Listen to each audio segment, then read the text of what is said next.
بسم الله الرحمن الرحیم. ستړي مه شئ، زموږ د هیومانیټیرین اکاډمي چینل ته ښه راغلاست. دا زموږ د چینل نوم دی او ډېر زیات فوکس او توجه زموږ پر پروټکشن باندې او د پروټکشن اړوند سب سیکټرونو په اړه دی.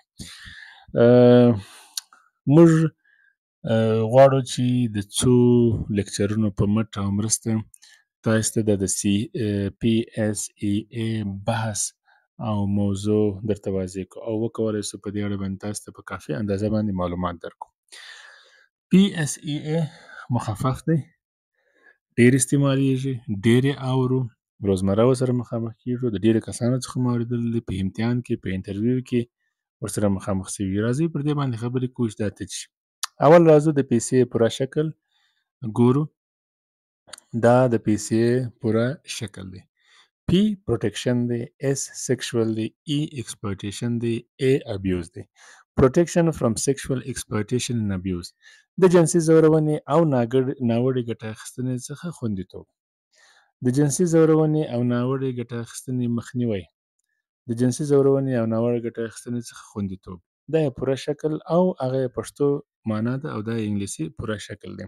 په بعضو مؤسساتو کې د پروټیکشن فرام پر ځای باندې شاید تاسې پریونشن آف سره هم مخامخ شئ چې بعضې کسان یې پریونشن آف سیکشوال ایکسپلویټیشن اینډ ابیوز بولي.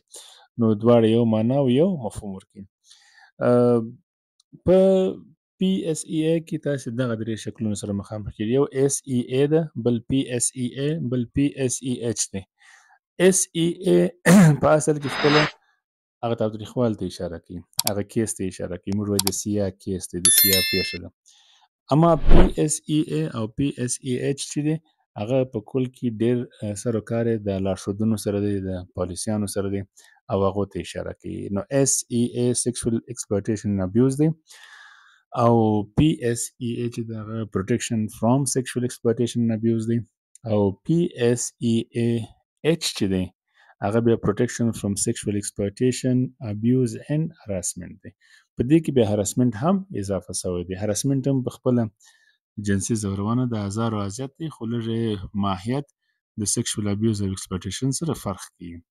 نو دغه درو ټرمینالوژیانو سره به تاسو ډېر زیات مخ کېږئ. پام مو وي چې اس ای ای تر ډېره حده پورې پیښې ته، قضیې ته اشاره کوي. پی اس ای ای او پی اس ای ایچ چې دی تر ډېره حده پورې لارښودونو ته، ایسوپیانو ته، پالیسیانو ته اشاره کوي.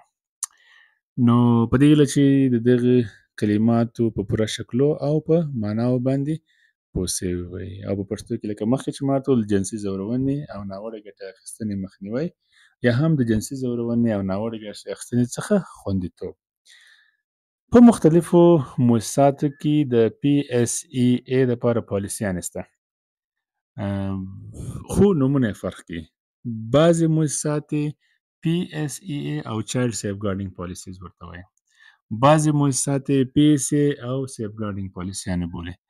بعضې ورته پی اس ای او چایلډ پروټیکشن پالیسیز وایي او بعضې ورته خالي پی اس ای ای پالیسي ورته وایي او بعضې هم ورته سیف ګارډینګ پالیسي وایي. نو چې تاسې کله د سیف ګارډینګ او پی اس ای په اړه باندې مطالعه وکړئ انشاءالله دا ټول به درته اسانه او ساده سي. ډېره زیاته مننه. نور ژور ځو دې بحث تر څو تاسې په دې موضوعاتو باندې نور هم پوه سئ.